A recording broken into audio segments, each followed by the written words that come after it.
Blood boiling between French and England had been building up for over a century. In 1756, both countries had had enough and thus started the French and Indian War, also known as the 7 Years' War.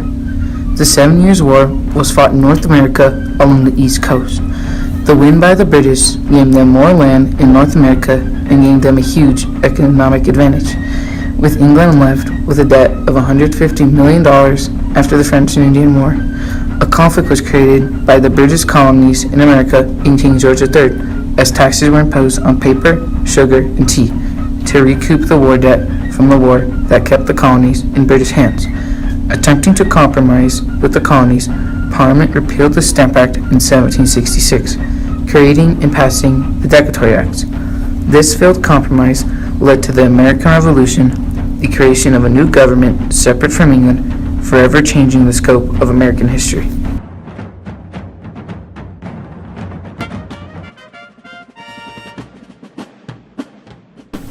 England's accumulation of debt following the conclusion and victory in the French and Indian War left the country and its colonies in a serious financial bind.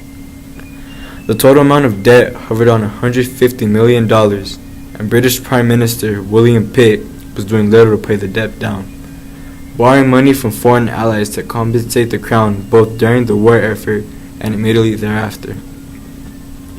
Once the Treaty of Paris was signed in 1783 to bring an end to the war efforts, England could gauge the actual amount of debt it had lost against the French and realized that they needed a way to earn some of the money back. Taxes were imposed on British colonies in North America, as King George III reasoned that the colonies were partly responsible for the war debt, as the war was fought as a territorial conflict in the Americas over control of the eastern seaboard and lands in what today is modern Canada. Taxes were imposed on paper under the Stamp Act of 1765, which included ships' papers, legal documents, newspapers, and even playing cards would have the stamp on them. Additional taxes came to colonial homes on sugar under the Sugar Act of 1764 and the Tea Act of 1773. Since tea was a drink of choice in the colonies and it required sugar, the colonists felt the increased pinch on their resources as a debilitating practice. Tempers grew as the colonists became furious at their uncompromising king across the ocean, a land they had never seen, and court they had no rights or privileges politically. Rallying cries of no taxation without representation echoed along the eastern seaboard. In response to what many colonists perceived as no taxation without representation, citizens started to take matters into their own hands, using British tax collectors as a way to retaliate against the King of England. Some of the things that the colonists did to the debt collectors was pretty cruel and unusual. The most cruel way the colonists harassed the debt collectors was by pouring tar and feathers on them. Although this was one of the worst things that the colonists did to the debt collectors, they also destroyed personal property and then threatened the collectors to leave at gunpoint. Along with harassing the debt collectors, many enraged colonists started a protest by simply refusing to pay.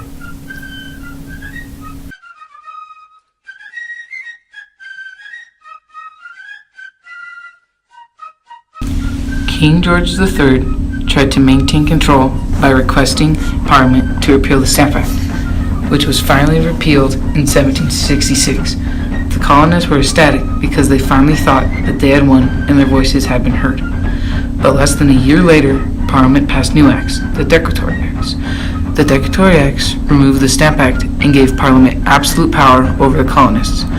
The Act says, several houses of representatives in His Majesty's colonies and plantations in America have against law claimed to themselves the sole and exclusive right of imposing duties and taxes upon His Majesty's subjects in those colonies and plantations.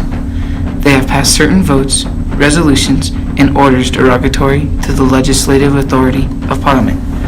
Taxation without representation was a fundamental difference of opinion had developed between British authorities and the Americans on the related issues of taxing the colonists and their representation in Parliament. On the surface, the Americans held to the view of actual representation, meaning that in order to be taxed by Parliament, the Americans rightly should have actual legislators seated and voting in London. The colonists realized that the Declaratory Acts took all remaining rights out of their hands and placed them into the hands of the British Parliament. The wound that was left from the Stamp Act reopened. This was the last straw for the colonies, because they realized that now with this act, Parliament could enforce any kind of tax that they wanted to at any time they wanted to. Some colonists ignored the acts because they did not take it serious. Colonists were so enraged by this act that all of this eventually led to the start of the Revolutionary War.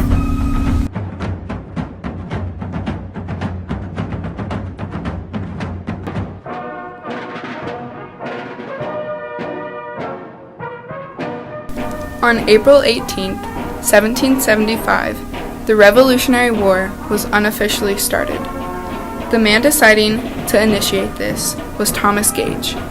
He planned to destroy the arms cache the colonists had collected at Concord, but Dr. Joseph Warren caught on to his plan and shared with his friends that if the British left Boston by water, indicating a raid on Concord, 2 lanterns would be hung in the Old North Church. Sure enough, 800 British soldiers approached to raid Concord, but Paul Revere had received Warren's lantern message. Revere woke several colonists, warning them of the arrival of the British. Later that day, a battle referred as the shot heard around the world occurred, leading to America's first step to independence. With more battles occurring after this, and many more to come, the Continental Congress had major decisions to make. Creating the Continental Army was one of these decisions. George Washington was chosen to lead the army.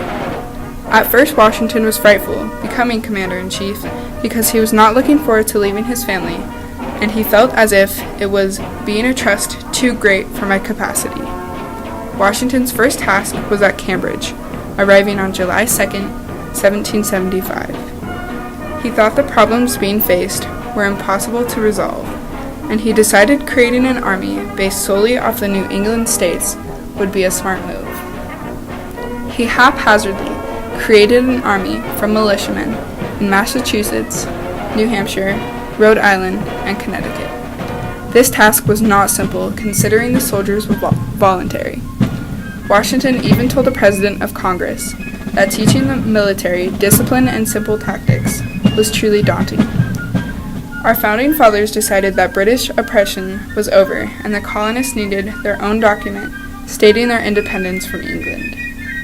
May 15, 1776, Virginia directed their delegates to propose a resolution asserting the 13 colonies' independence. 3 weeks later, Richard Henry Lee formally proposed the first draft of this declaration. Thomas Jefferson was entrusted in preparing the draft, and on June 2nd, it was reported. South Carolina and Pennsylvania originally voted against the document, and in fact, many of the delegates were in fear to sign on such a significant matter. On July 4th, 1776, after many days of debating, the Declaration of Independence was passed. According to John Adams, this was the greatest question which was ever debated. The 13 colonies officially became a new, free nation called the United States of America. As ripples impact water, so do events that ripple through time and change the course of history. The 7 Years' War and the British debt caused a ripple effect throughout the American colonies that eventually led to their independence. George III and the British Parliament's uncompromising taxes and passing of the Declaratory Act led to a larger conflict that would lead our founding fathers down the path toward nationhood and independence. Today, Great Britain and the United States are allies, but it was only 200 years ago that one empire's oppression led to the birth of the greatest nation on the globe.